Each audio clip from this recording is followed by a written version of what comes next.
Hello, everyone, and welcome to another episode of From the Ground Up, a University of Chicago public policy podcast produced here at Harris School of Public Policy, University of Chicago. So, recently we had an amazing event and panel discussion centered around nuclear energy policy and uranium mining here at Keller Center, Harris School of Public Policy, with four industry experts who brought with them incredible experience, incredible insights, and spent roughly an hour with us discussing what is the scenario of nuclear energy here in the US and globally, and what the future looks like of the regulations pertaining to nuclear energy and uranium mining, and also challenges pertaining to the uranium supply chain in this very context. So, with this, let me thank the sponsors for the event, which made the event possible. So, the event was sponsored by Harris Energy and Environment Association, University of Chicago Public Policy Podcast, military affiliate student at Harris, and TexChange, Christian's very own venture. With this, enjoy the discussion. Have a great time.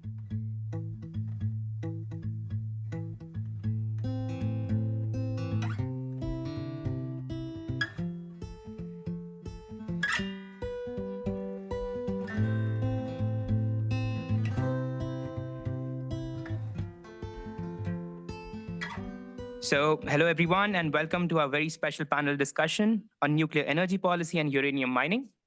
We have four very special guests with us today, so I'll just take some time, not a lot, I promise, to introduce the panelists, and then we can jump straight into our conversation. First up, we have Dr. Roger Blomquist. Dr. Blomquist is principal nuclear engineer at Argonne National Laboratory, who brings decades of experience in nuclear propulsion, reactor physics, and computational methods in neutron transport. Dr. Blomquist's distinguished career includes, and this is extremely interesting, serving as a nuclear propulsion officer on a US Navy nuclear powered submarine and contributing significantly to the field of nuclear engineering through his work at Argonne and teaching roles at prestigious universities. Welcome, Doctor. Next up, we have Mr. Scott Melby. Mr. Melby is a 40-year veteran of the nuclear energy industry, and as Executive Vice President of Uranium Energy Corporation and President of Uranium Royalty Corporation, Mr. Melby brings unparalleled expertise in uranium marketing, mining, and industry leadership. With a career that has associated him with major uranium companies, his insights into uranium markets, its challenges, and opportunities are absolutely invaluable. His leadership roles and advocacy for uranium sector underscores his commitment to advancing nuclear energy as a clean and reliable power source. This is something that we'll be specifically exploring at the very end of our discussion, so would love to hear your insights on that, sir. Great, thank you. Next up, we have Mr. Paul Goranson. Mr. Goranson is a renowned leader in the uranium extraction industry with over 30 years of experience as the CEO of Encore Energy.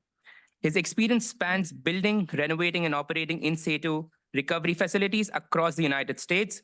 His leadership roles at Energy Fuels Resources, Uranage, and Camco Resources highlights his comprehensive understanding of the uranium market, regulatory affairs, and government policy surrounding the sector. With a rich background in both operational and strategic aspects of uranium production, Mr. Goranson brings wealth of knowledge to this discussion today. Welcome, sir.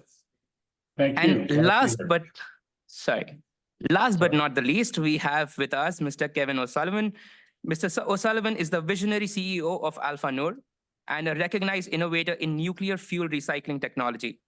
Mr. O'Sullivan, celebrated for his pioneer work in leveraging nuclear waste for clean energy, is reshaping literally how we think about nuclear power and sustainability. And to give you all a very, very interesting fact, Mr. O'Sullivan is a University of Chicago alum and a graduate of the University of Chicago's Polsky Resurgence Clean Tech Accelerator program and of the College New Venture Challenge, where Alpha Noor was actually founded. So with this, I extend a very warm welcome to all four of you. And let's jump straight into the discussion. All right. So anyone can take this question, right? So let's first try to break down for a layperson, for a layman, as to understand what exactly nuclear energy is, what is nuclear fission, what is nuclear fusion, and maybe we can also tie it up and talk about how does the energy landscape looks like when we talk about nuclear energy's contribution to it, specifically with respect to the United States.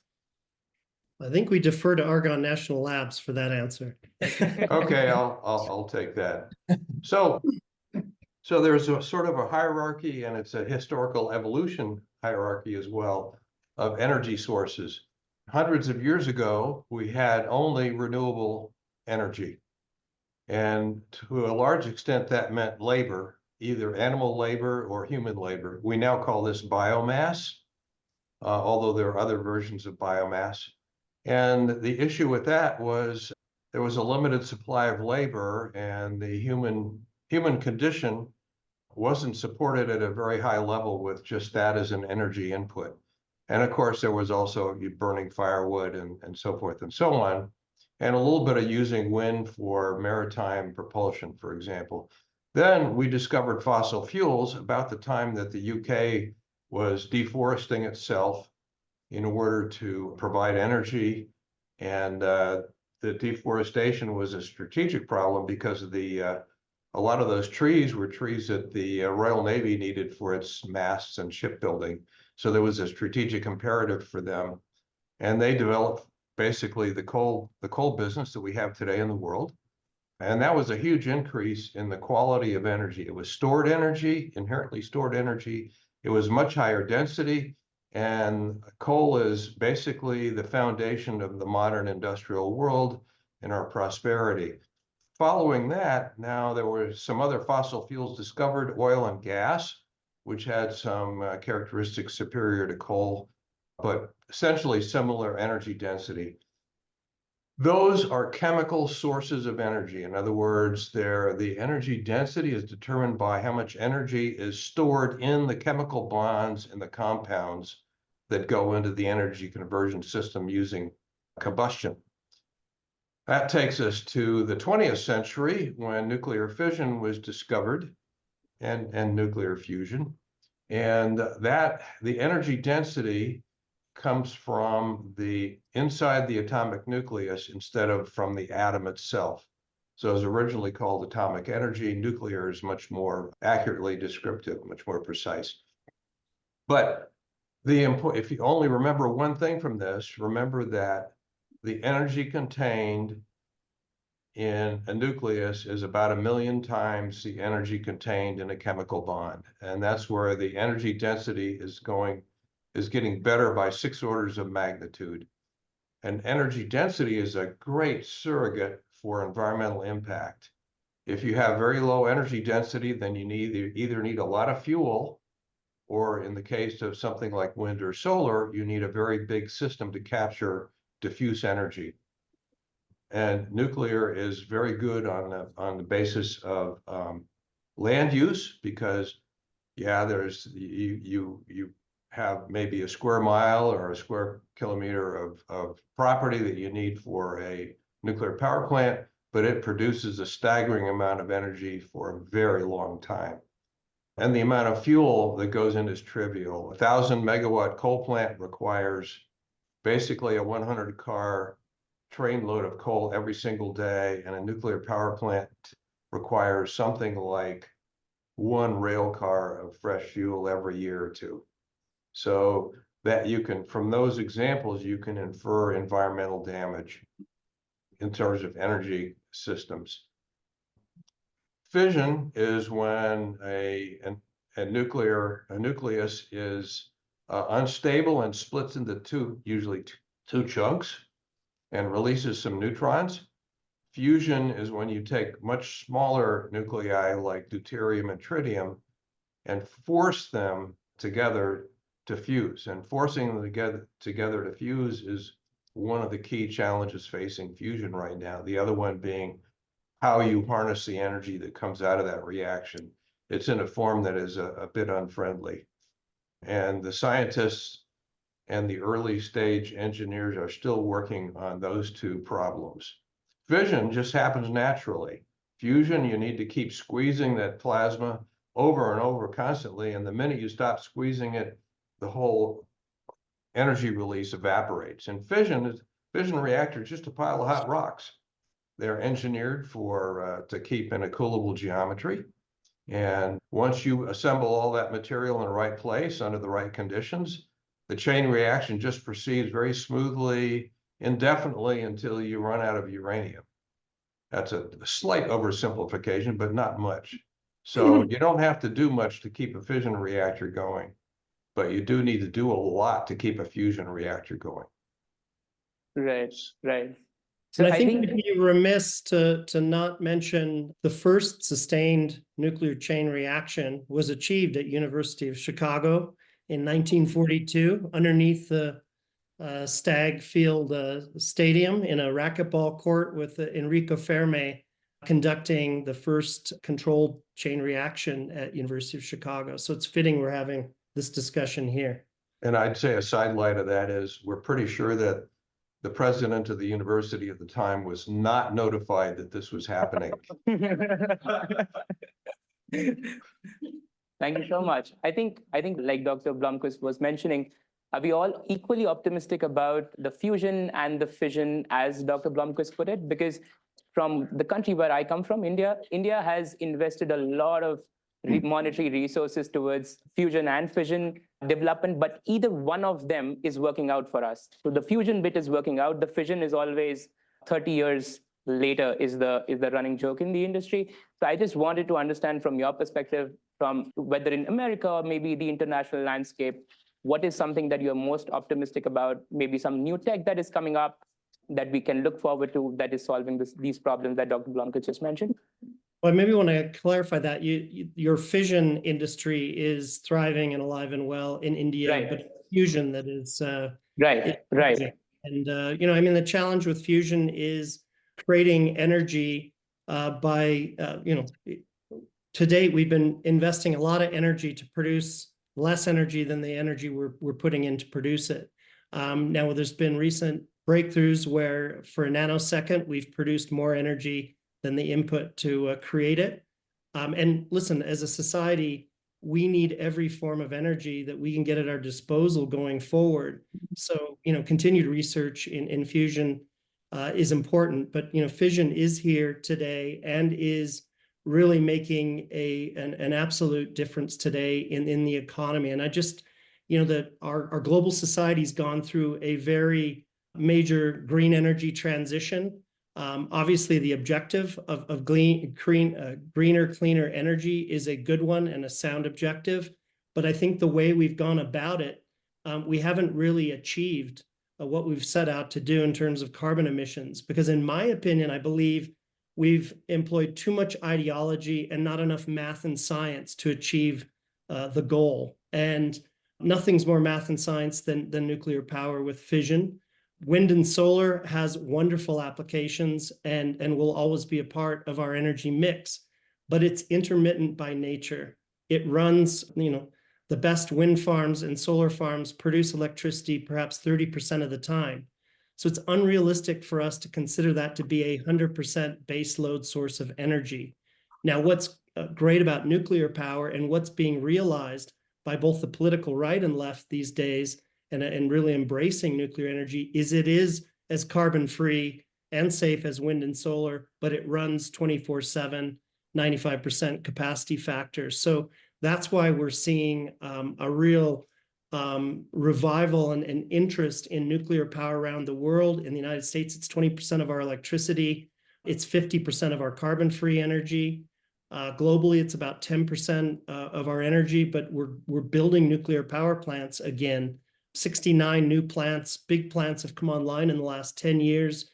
62 more are under construction, and that's even before the small modular advanced reactors that we'll get into in more detail. But absolutely, nuclear energy not only delivers carbon-free energy, but it gives us abundant electricity. Our society needs more energy, not less. Economies grow on more energy, and especially the electrification of everything in our society, including transportation, and even just the demand for electricity from AI in data centers requires more energy. We've got to figure out how to produce a lot of it and do it safely and cleanly. I think nuclear is an answer to that.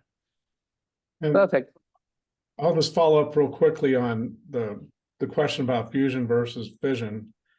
As you know, all the reactors we have operating in the world right now are all fission reactors, whether they're light water or military, et cetera.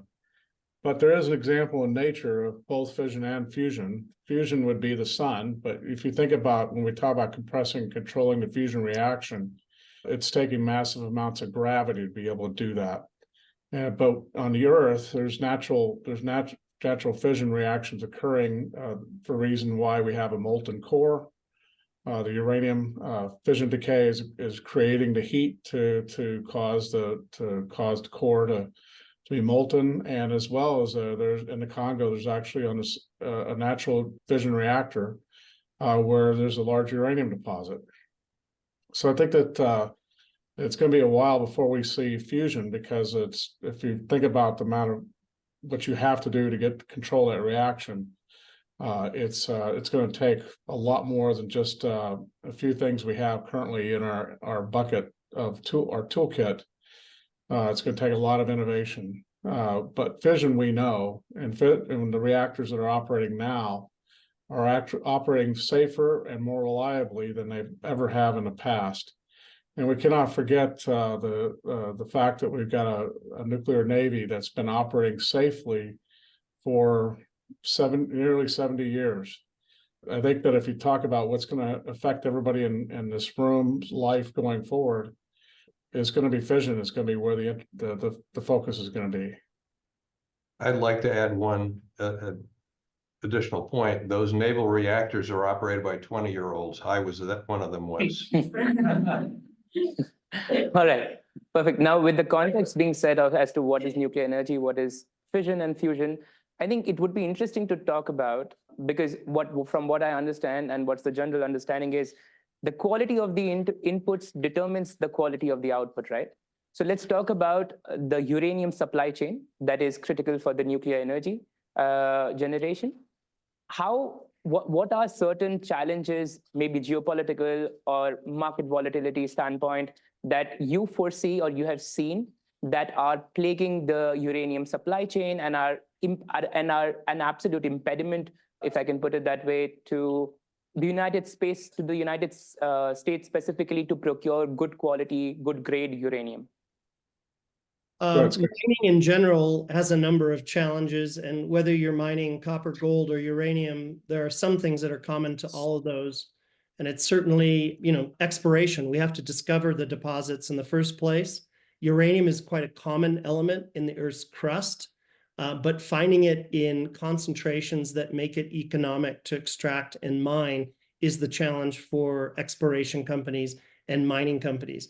Then you have the challenges of getting permitted, licensed, constructing the mine, and achieving all these things. You've still got to make it through the market challenges. The market price for the uranium, needs to be higher than your cost to produce it. And then certainly geopolitical risks as well that we face. It's interesting. The United States was the largest uranium producer in the world in 1980.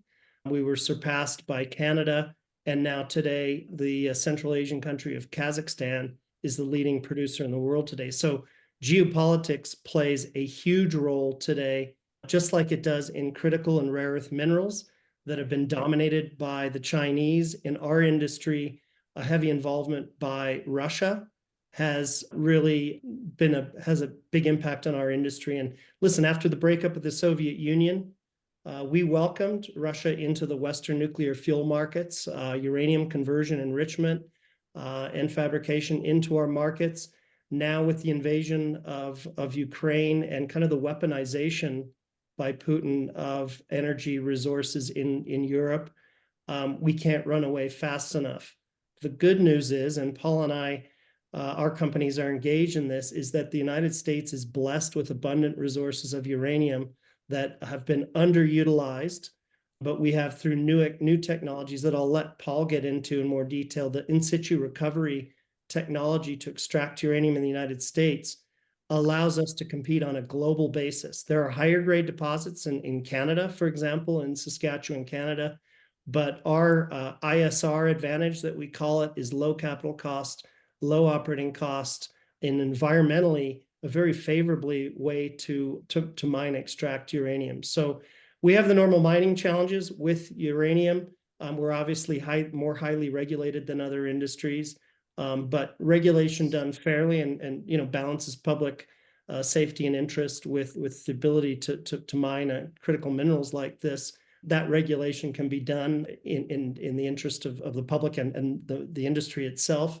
But we're in a period now in the United States where we're looking to really revitalize and revamp our industry to get back up to levels that we were, hopefully get back to levels that we were near in 1980. But we're well on our way. We're getting a good start. Right. If I can jump in with another question, maybe we can tie these two things together. It was interesting, Mr. Melby, that you mentioned critical minerals and rare earths. What we have been when we were doing our research and we were exploring these tangents, what we realized was the US government's increasing push towards streamlining and solving challenges in the rare earth supply chain and critical mineral supply chain. However, I don't think so we found a similar rigor when it came to solving the problem of nuclear energy supply chain from a geopolitical lens. And maybe one of the reasons could be because America is now looking inwards to solve those challenges. But I would love to hear your thoughts on that and Mr. Gorenson's thoughts on that as well. Yeah, well, just quickly, I mean, there is legislation, the fact that nuclear power is now embraced by both the political left and right, not only in the United States, but globally. Some of the, back at you're all public policy graduate students, how dysfunctional Washington has been lately. They don't agree on much these days, but the one thing they do agree on is nuclear energy and nuclear policy. And so some of the only legislation that's passing these days is supporting advanced reactors, supporting the existing fleet of reactors and the fuel cycle. So in the last couple months, we've seen the Nuclear Fuel Security Act pass the House and Senate with bipartisan support, signed by President Biden, that would revitalize the uranium conversion and enrichment fuel cycle in the United States, create a strategic enriched uranium reserve. And then a companion legislation of that is a move to ban Russian uranium, obviously for reasons related to Ukraine, but also to not undermine. We've seen Russia and China practice of undermining and Western industries to strengthen their geopolitical position in the world. So that also has unanimous support in the House and Senate. It's being held on a procedural matter by one senator, but I think it's safe to say that we are seeing strong support from the US government, both Republicans and Democrats, to see the uranium and the nuclear energy fuel cycle become revitalized. And I'll add that until 2021, uranium was listed on the critical minerals list in the United States, and that was put there by the Department of Defense. The U.S. has for many years, the U.S. has considered uranium to be a national security priority, whether it's for military needs or for civilian needs. It's always been considered that. The challenges that, and as Scott alluded to earlier, is that during the 90s, there was a shift in policy to basically to try to bring Russia into the world of civilized countries, but meanwhile, that was done at the expense of the domestic industry and also potentially our national security. And that was identified in 2020 and 2018, or at least 2019, by the Department of Commerce when they did a review of a Section 232 trade case on national security impacts of foreign imports. And they found it to be a real risk to national security and to America's energy security. And that was further reflected in a public report put out by a government interagency working group in April of 2020 that described, called the Nuclear Fuel Working Group, that described the absolute need that the U.S. has allowed its nuclear fuel cycle, whether it's uranium mining, conversion, or enrichment, to atrophy. So even though Russia was supplying only quote unquote 20% of our demand, we were relying on them for all of our upside on enrichment and fuel cycle. And the world was as well. So going forward, the Biden administration removed uranium from critical minerals list. Uranium in some circles in the environmental groups is considered to be an easy target to go after: uranium mines, uranium production, even nuclear power. When I started this business back in the 80s, it was quite vogue to have protests against uranium mines to cut off the fuel supply to nuclear power plants and make them too expensive to operate. And so, but we see some of that now where there's let's not mine it here, let's mine it in someone else's property. But we're going to get to this later in the conversation, but I would say that if you think of a jurisdiction where the best place to mine and produce uranium, it's in the United States. But what we see now is a shift where rather than declaring uranium as a critical mineral, there's a shift by Congress to try and drive nuclear demand for domestically sourced uranium, low enriched uranium, in order to incentivize expansion of capacity in the U.S. So it's kind of an indirect way. Our global competition, China, Russia, even Mexico, have classified uranium to be strategic minerals. The U.S. is the only country in the world that doesn't have uranium as a critical or strategic mineral in its policymaking. And that's just, if I had to characterize it to anyway, it's just strictly the politics, not the science or any technical reason outside of just the politics of it. Right. Dr. Blomquist, you wanted to jump in? Yes, I'd like to add one more dimension to this, and that is time. And of course, nuclear has suffered traditionally from the political pendulum swing. One administration would be very favorable, and then programs would be put in place to build, for example, demonstration reactors. Then the pendulum would swing back the other way, and Congress would cancel the project. So timing is very important. And with uranium, and I also think rare earth metals, if the demand isn't guaranteed, these high capital cost investments are hard to justify. So like, for example, now we have advanced reactors that are going through the licensing process that are going to use higher enrichment uranium than what we traditionally use. And so that has a big effect on, let's say, the enrichment infrastructure that we're going to need.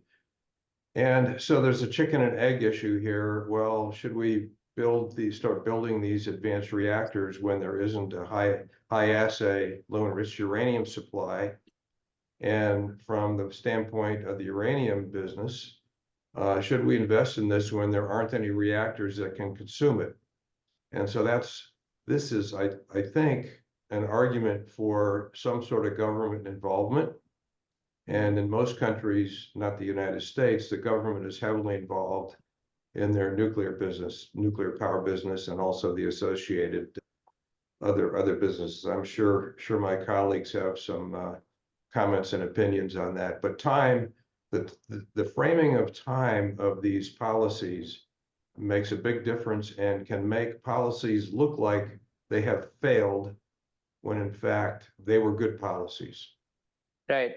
Can we now talk about uranium mining specifically?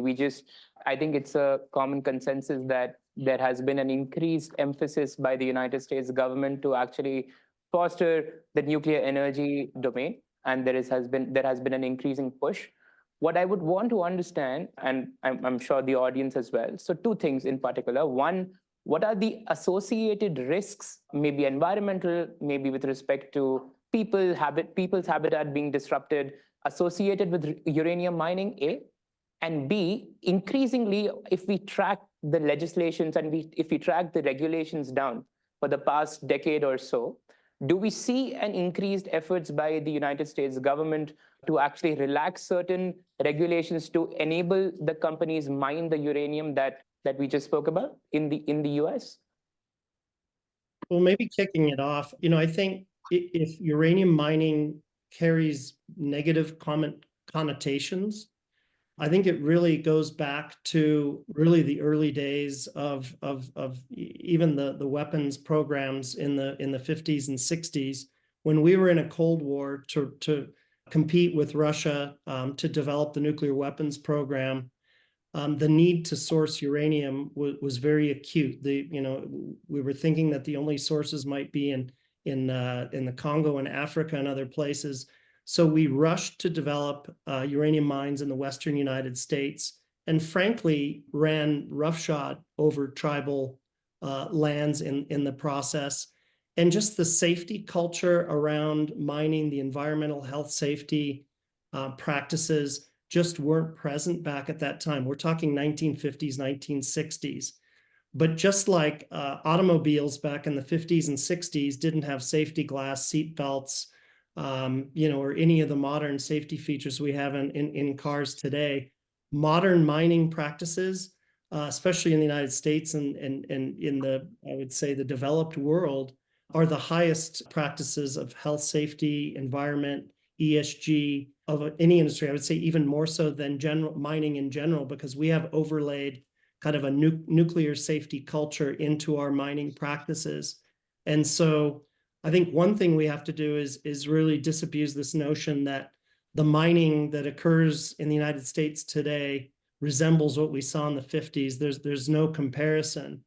The conventional mines are at the highest standards. And again, the in situ recovery method of mining uranium is a way to extract uranium by reversing the natural process that deposited the uranium in those sandstone hosted ore bodies in the first place. Doesn't involve drilling, blasting, mill tailings, waste rock. It's a very elegant way to extract uranium with the least amount of land disturbance. That's probably going to be 80% of our production in the United States. We also have high-grade conventional deposits in the Colorado Plateau, which can and will be mined very safely to high conventional mining standards that you might see in copper or gold mining. But again, I think we are a highly regulated industry, and that's fine. We get that in the nuclear and uranium industry. We just have always sought to have fair regulation. Oftentimes, and this is a public policy forum, sometimes we've had regulators whose objective wasn't to regulate an industry as much as it was to stop or obstruct or shut down an industry. And that's where we've had problems in the past, where really we should have risk-based, probabilistic risk assessment in regulation that is fair, protects public interest, but also allows an important industry to fulfill its mandate. Right. Mr. O'Sullivan, can we have you pitch in for this? Because we also wanted to understand what exactly does Alpha Noor do. And we would, because it was a very exciting proposition and business model that we came across, and we would love your insights on it. And maybe you can specifically talk also about the associated risks and the associated regulatory compliance, that the hurdles that you and the company has to deal with on a daily basis, maybe. Yes, and let me sort of touch base on what Scott said. I think that one thing that from a policy perspective, we should understand is that the impact of uranium mining is vastly insignificant compared to the impact of increased mineral extraction from copper, which is 5 times greater when you expand for a given megawatt capacity in renewables. And those are in much more ecologically sensitive areas like the boundary waters. So, where Scott and Paul are operating, like, it does not compare. Everything's a trade-off. Something that Roger likes to say is everything sort of compared to what is a real question. And with uranium mining, the value add vastly outpaces the sort of detraction in terms of ecological impact. Like, everything has an impact, and it's how do you mitigate that impact? And when you compare it to renewables, you compare it to other infrastructure. Those things are great in terms of the infrastructure it's using, but to build out that infrastructure to begin with, the power lines that go into that, the critical minerals like cobalt, which have ethically, questionable sources for battery capacity, for example, those things are significant, and we ought to keep that in comparison to the impact of uranium. And sort of getting that online for the industry in the U.S. is super important. In terms of what Alpha Noor is doing, we're sort of at the other end of the spectrum from what Scott and Paul are doing. So they're making a virgin supply chain of enriched uranium for utilities, for nuclear power plants to use in their plants. And what we're doing is we're taking the fuel that's used by those utilities that theoretically that they would have at the end to sort of repurpose that. So the uranium that's used in a nuclear power plant, only 3% of the energy within that fuel is actually used. So for a variety of reasons, at the end of that fuel cycle, at the end of that sort of use in that reactor, we call it spent, even though it's not really truly spent. So for an analogy, think of like a nuclear plant, like a tea kettle. You're boiling water. That's really all you're doing. And the way that you're achieving that is more like an electric kettle. You're using like heating elements within the water itself to boil that water and spin a turbine to generate electricity.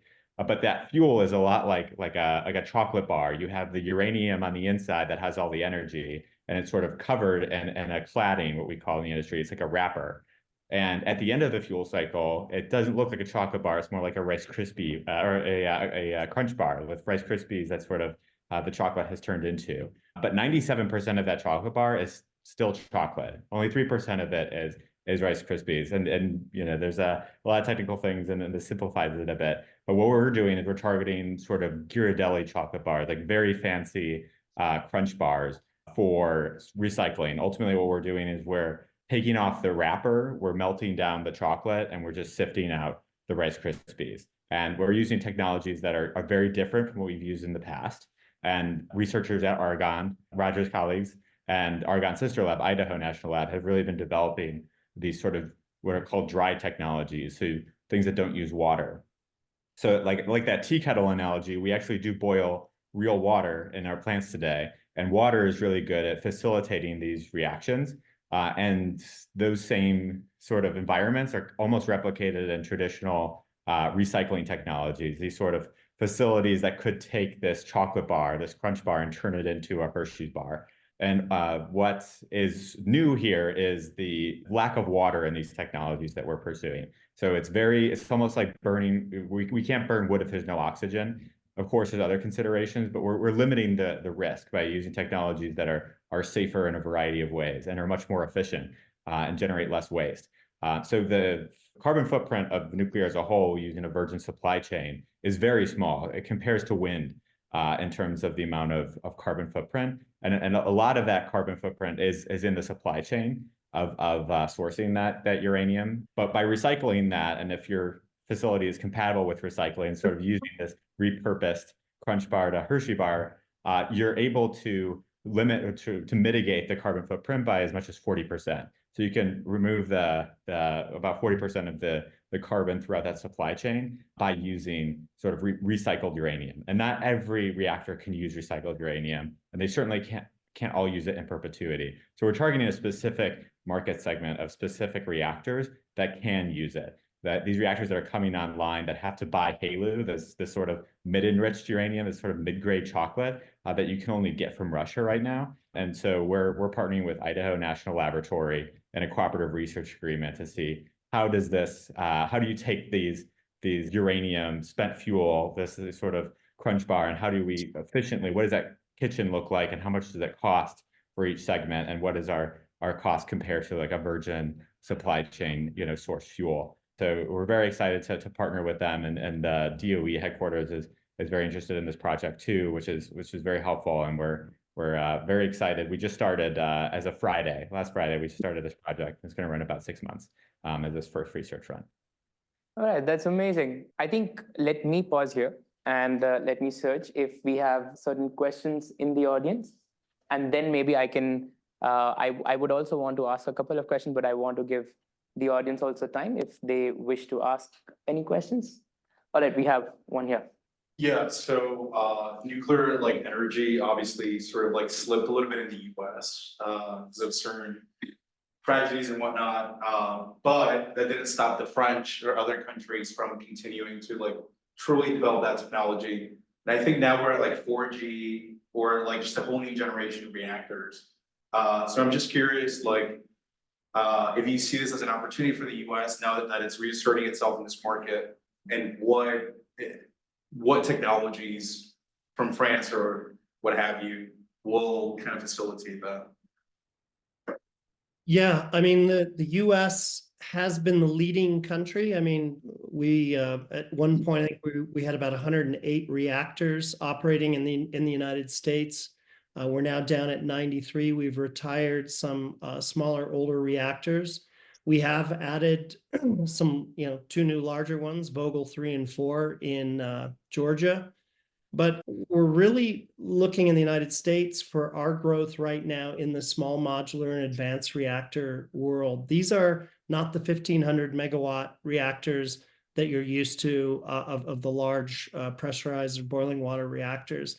They're anywhere from micro reactors, 2, 3, 4 megawatts, or small modular reactors, 50 to 250 megawatts, or advanced reactors, which can be as much as 350 megawatts. But they're smaller. They can be achieve economies of scale by being built in factories, shipped on site. They don't have as big a capital outlay at the front end. They have a faster payback, and they're scalable. You can add modules depending on your demand load growth. And a lot of these designs can coexist in a better way than large reactors with grids that are heavily burdened by intermittent renewables. If you want to have a stressful job, be a power planner at a major utility that has to manage such a large degree of intermittent wind and solar on a grid and keep the lights on in a city like Chicago, it's a real challenge. So having baseload energy sources that can also load follow to adjust when it's a windy, sunny days, when renewables are contributing more to the grid, these SMRs can scale back and be a better fit in that kind of a grid. But we have the Advanced Reactor Development Program of the U.S. Department of Energy, which is encouraging various designs, the first of a kind designs to be built in the United States, hopefully between now and 2030. These are companies like NewScale, X-Energy, TerraPower. We have companies like GE, Hitachi, building in Darlington, Ontario, Canada. We have Kairos in Tennessee or Alabama, growth in these areas. But it's very important that these first of a kind units, which have 50-50, more or less 50-50 cost sharing with the Department of Energy, be built on time and on budget. If they are, the NEI, the Nuclear Energy Institute, expects 300 SMRs to be built and deployed in the United States in the ensuing 25, 30 years. You know, the first units, TerraPower is Bill Gates' company, is building in Kemmerer, Wyoming. It's replacing a coal-fired power plant that's being phased out by the end of the decade. This is the right kind of energy transition. Telling coal workers in Wyoming they can build solar panels is disingenuous. But taking the grid interconnections and constructing the nuclear plant on the side of the coal-fired power plant and provide the promise of fuel cycle jobs even in the state of Wyoming with uranium mining, this is the right kind of transition. X-Energy is building in Seadrift, Texas, with Dow Chemical. Dow Chemical runs one of the largest petrochemical facilities in the world on the Gulf Coast. They want to go to all carbon-free energy, but they can't do that on wind and solar. You can't run a chemical plant by shutting it down, starting it up, depending on whether you have electricity. So they're buying the X-Energy modules, which are about 80, 85 megawatts each, 4 units. Their total load is 150 megawatts at any given time. With 4 of those X-Energy 85 megawatt units, they're guaranteed 24/7, 365-day a year energy that is also carbon free. So this is the promise. I mean, Bill Gates wants to power Microsoft's data centers that are using so much electricity in the AI computing world, desalination of water, hydrogen production, crypto mining, anything that requires a lot of energy, a lot of electricity, and process heat. Industrial applications where you not only get electricity, but you also have process heat in those industrial applications. So that's, in my opinion, that's where we're going to see the most growth in the United States. But we're still building lots of very large reactors around the world. A lot of the rest of the world, particularly the developing world, is just trying to get to a level of standard of living that we've enjoyed for a very long time. So they need a lot of energy. And they need it produced cleanly and safely. So big reactors are also being built in very robust numbers. Thank you so much. We'll go with Logan, and then we can maybe take one more question. Yeah, thank you so much for all of you speakers. This is amazing. I actually used to be on this podcast, and I'm kind of kicking myself that I'm no longer on it because this is such a great panel. But what I did on the podcast before was I brought up the community aspects to energy, right? What is the relationship between energy policy and the community, those who are affected by it? Information is not necessarily enough to reduce things like stigma.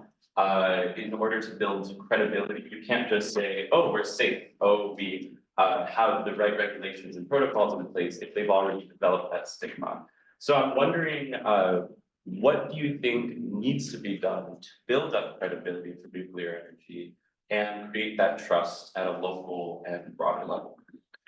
If I can add to that question, because increasingly we are seeing an increased emphasis and impetus on green energies, renewable energies versus, let's say, nuclear energy. At least that's what the common parlance is, considering it's safer, and there has been an increased push. So if you can answer Logan's question while answering this small bit of mine, that would be amazing.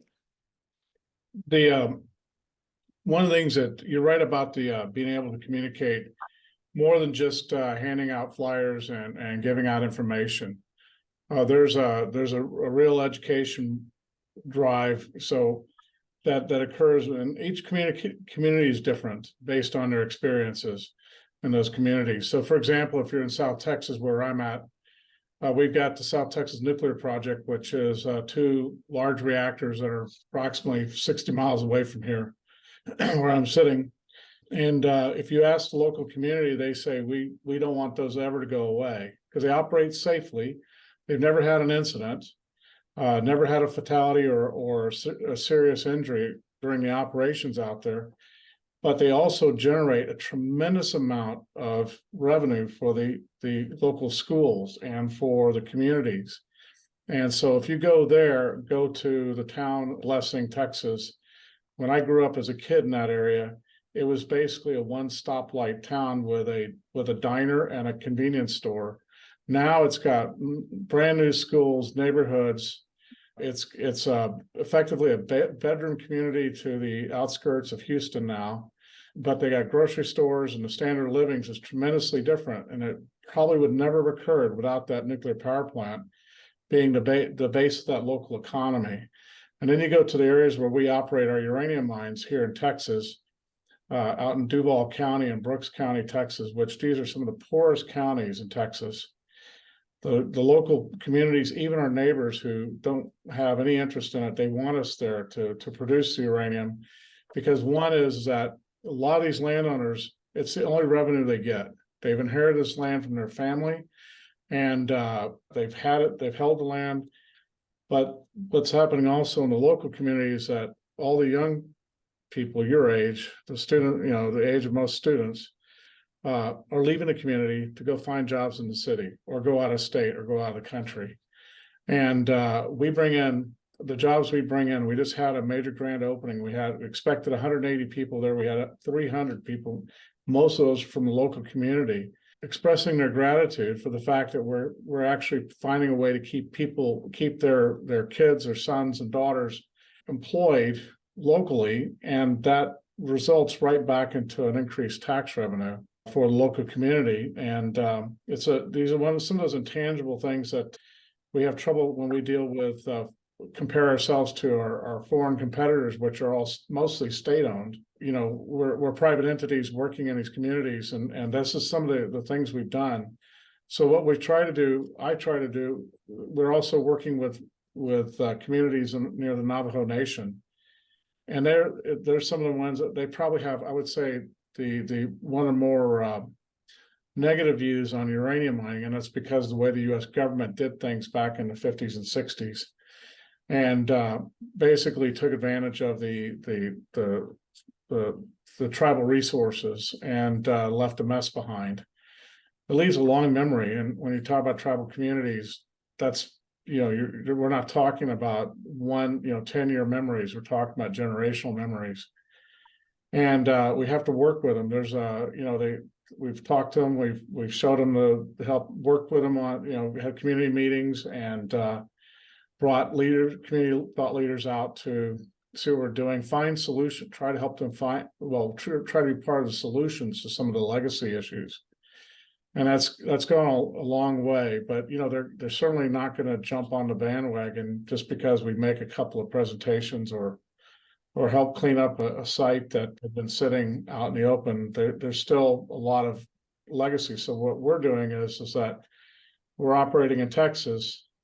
We're communicating our performance and everything to the Navajo that we deal with, so they can see that we're actually doing what we say we're doing rather than just making empty promises. Dr. Blomquist, if you can jump in for the last comment, please. Yeah, I just have just a quick comment. These jobs, certainly nuclear power plants, but I suspect it's also true for fuel cycle facilities, including mines. These are multi-generational jobs.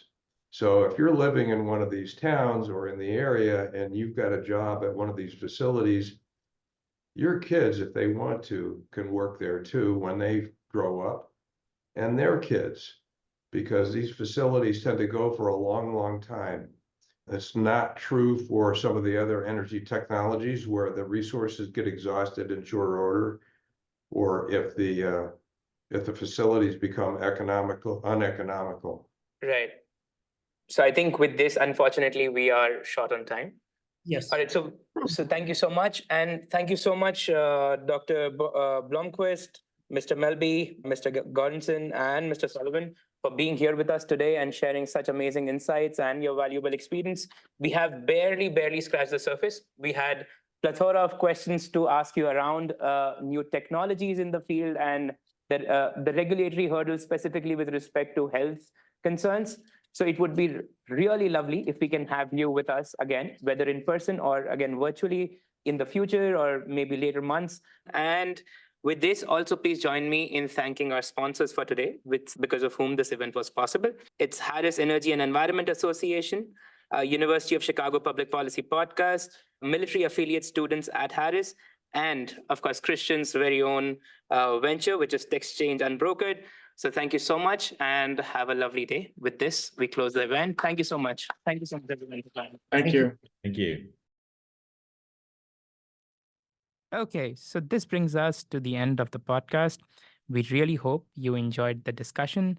And with this, we conclude this particular episode. If you have any thoughts, if you want to share anything, if you want to have a conversation with us on the air, please drop us a line at uc3p@gmail.com. Looking forward to hear from you and have a great week ahead. Thank you so much.